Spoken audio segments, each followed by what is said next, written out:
여러분 안녕하십니까? 헬로티비 뉴스입니다. 은평구가 내년 예산안으로 1조 1천억여 원을 편성해 구의회에 제출했습니다. 은평구는 재정 여건이 많이 어려운 상황이지만 생활 밀착형 사업에 주력한다는 계획입니다. 손성혜 기자입니다. 은평구가 짠 내년 살림살이 규모는 1조 1,650억 원입니다. 올해 본 예산보다 5%가량 증가했습니다. 은평구의 예산 규모는 2022년 사상 처음으로 1조 원을 돌파한 이후 매년 늘고 있습니다.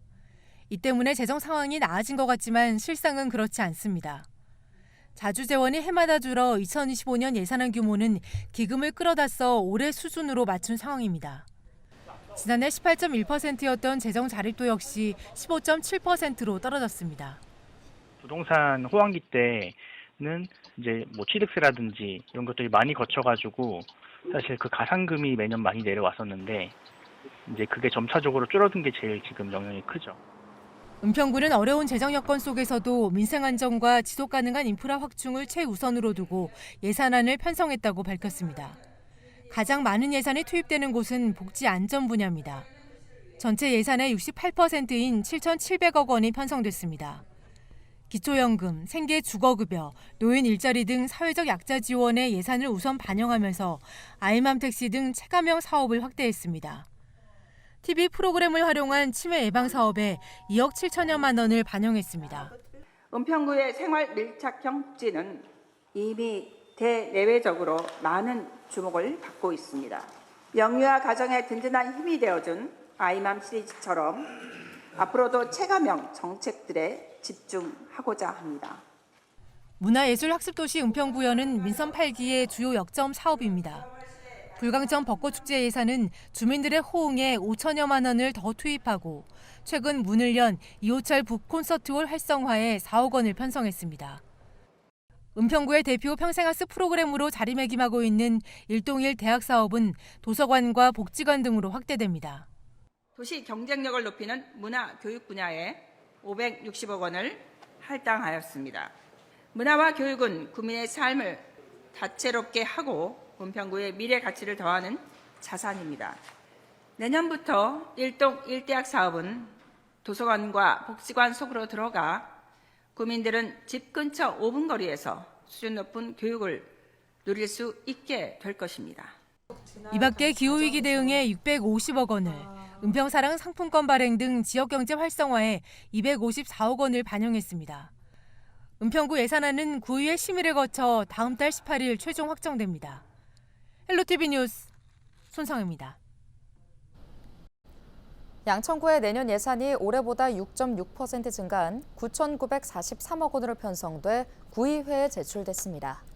일반회계는 9,649억 원으로 올해 대비 7.1% 증가했고 특별회계는 294억 원으로 9.3% 줄었습니다. 가장 많은 예산이 배정된 분야는 사회복지 예산으로 5,734억 원이 편성돼 전체의 58%를 차지했습니다. 지역경제 분야는 전년보다 72% 늘어난 128억 원이 배정됐고 도시안전망 구축 등 재난안전 분야에 385억 원이 투입됩니다. 교육도시에 걸맞게 학교 밖 공교육 지원을 위해 28억 원을 투자하고 장학기금 5억 원도 추가 출연합니다. 이 밖에 신월동 걷고 싶은 거리 재정비 등 지역별 균형 있는 공공인프라 구축을 위해 15억 2천만 원을 편성했습니다. 양천구의 내년도 예산안은 구의회 심의를 거쳐 최종 확정될 예정입니다. 공인중개사와 중개보조원을 한눈에 확인할 수 있는 부동산 중개업소 실명제가 확대됩니다. 은평구는 부동산 불법 중개 행위를 근절하기 위해 부동산 중개업소 실명제를 은평구 전 지역으로 확대 시행한다고 밝혔는데요. 부동산 중개업소 실명제는 개인 공인중개사의 개설 등록증과 사진이 포함된 직원 현황을 공개하는 제도입니다. 현재는 신사 1, 2동의 97개 부동산 중개업소에서 시범 운영되고 있으며 내년부터는 전 지역으로 확대됩니다. 특히 부동산 중개업소 직원 현황판에 부동산 정보광장 연결용 QR코드를 삽입해 의뢰인이 스마트폰으로 공인중개사의 자격 정보를 간편하게 조회할 수 있도록 할 계획입니다. 전국 곳곳에 많은 눈이 내리면서 피해가 속출했습니다. 다행히 눈은 잦아들었지만 한파가 찾아왔는데요. 이번 날씨 언제까지 이어질지 살펴보겠습니다. 기상청 이원길 통보관 연결돼 있습니다. 네, 통보관님. 첫눈이 내렸는데 시작부터 폭설이었습니다. 11월에 이렇게 많은 눈이 내린 이유가 뭔가요? 네, 대기 상부에서 정체하는 찬성질의 전리저기압에서 발생한 기압골이 우리나라 상공을 통과하는 상황에서 대기 하부에서는 서해상에서 높은 해기차로 인해 발달한 눈구름대가 하층 기압골의 영향으로 내륙으로 유입되면서 수도권과 충청권을 중심으로 강하고 많은 눈이 내렸습니다. 또한 수도권 중심으로는 지상의 기온이 0도 이하의 영하권 기온이 유지되면서 대부분 눈으로 내려 쌓이는 적설의 효율도 좋았다고 볼 수 있겠습니다.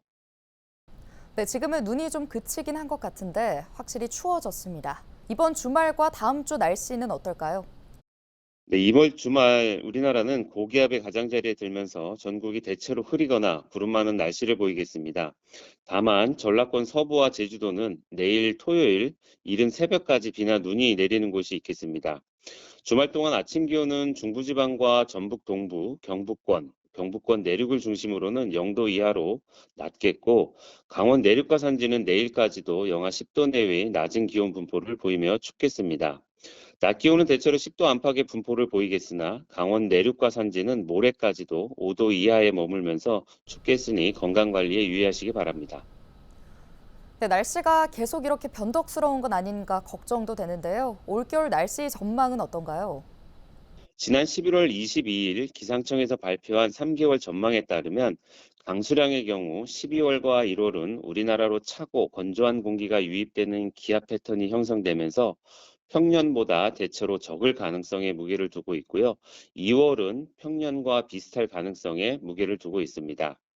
기온의 경우는 12월과 1월은 우리나라의 부근의 고기압성 순환이 강화되는 주변 요인으로 인해 평년과 비슷할 가능성에 무게를 두고 있지만 일시적으로 찬 공기가 유입될 가능성도 있어 기온 변동이 클 것으로 전망하고 있습니다. 2월은 동아시아 부근 고기압성 순환이 강화돼서 형성되어 기온이 상승할 가능성도 있어 평년보다 높을 것으로 전망하고 있습니다. 네, 여기까지 듣겠습니다. 기상청 이원길 통보관이었습니다. 다음 소식입니다. 공교육을 위해 개발한 교육기술인 에듀테크가 학교 현장에 적합한지 체험하는 서울 에듀테크 소프트랩이 건국대학교에 마련됐습니다. 서울시교육청이 주관하고 건국대가 운영하는 서울 에듀테크 소프트랩은 교사들이 직접 체험한 뒤 피드백을 주면 기업들이 이를 반영해 에듀테크를 개선하는 곳인데요. 소프트랩에는 세미나와 강연 회의를 할 수 있는 다목적 공간과 미래형 교실 환경을 구현한 디벗랩이 마련됐습니다. 디벗랩에서는 교원 연수와 실증 프로그램이 운영되며 다양한 에듀테크를 직접 체험하고 시험할 수 있습니다. 정근식 서울시 교육감은 서울 에듀테크 소프트랩이 교사와 기업 간의 협력을 통해 공교육에 적합한 에듀테크를 발굴하고 개발하는 허브가 돼 디지털 대전환 시대의 교실 혁신을 이끌어갈 것이라고 전했습니다.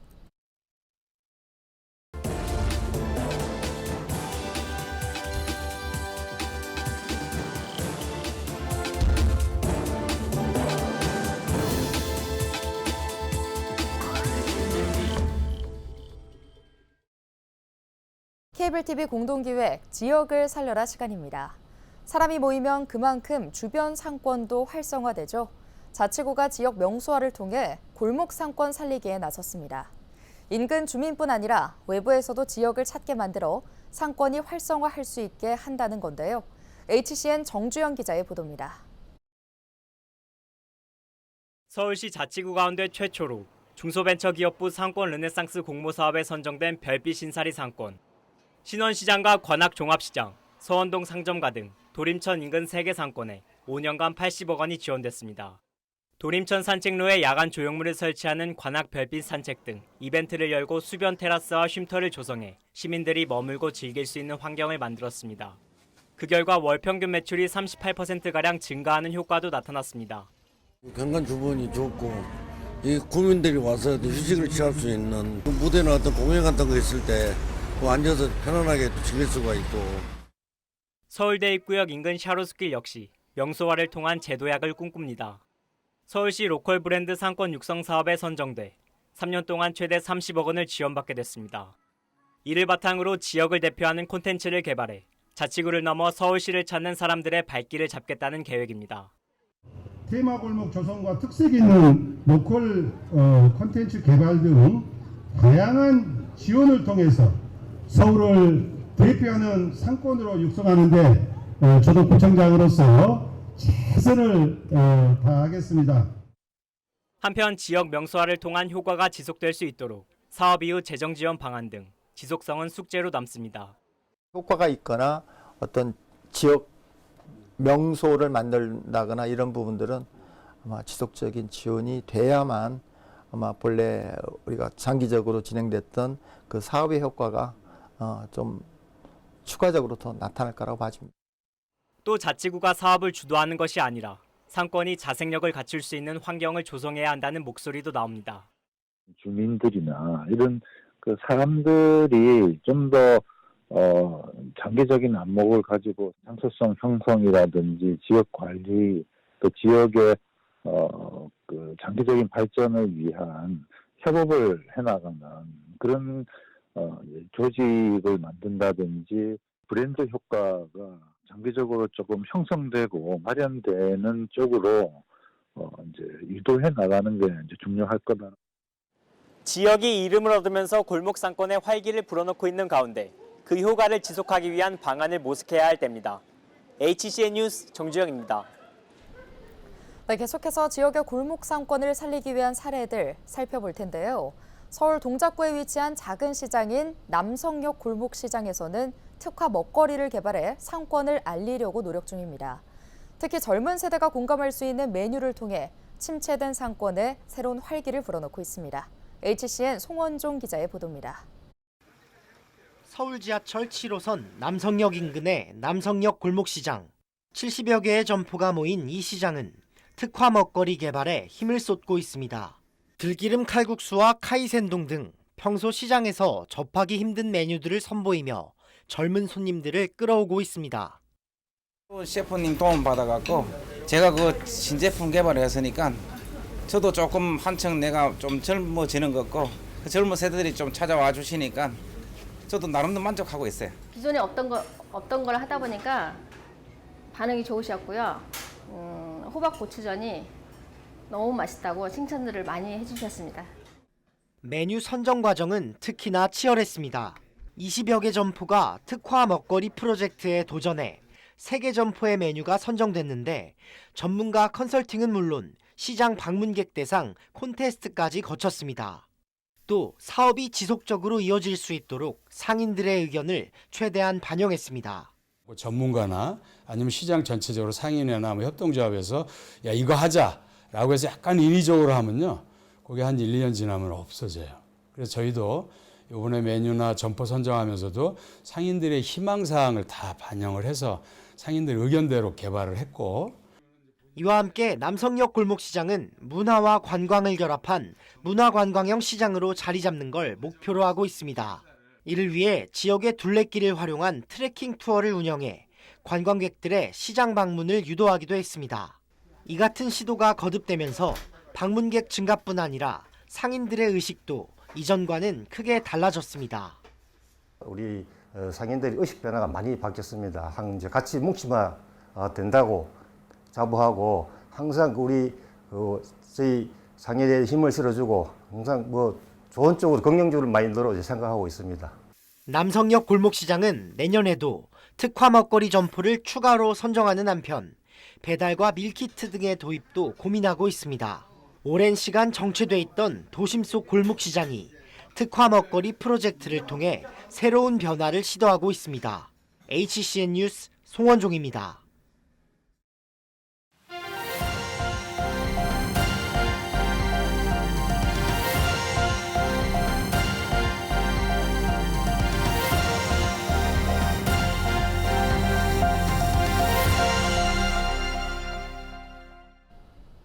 오늘 준비한 소식은 여기까지입니다. 함께해 주신 여러분 고맙습니다.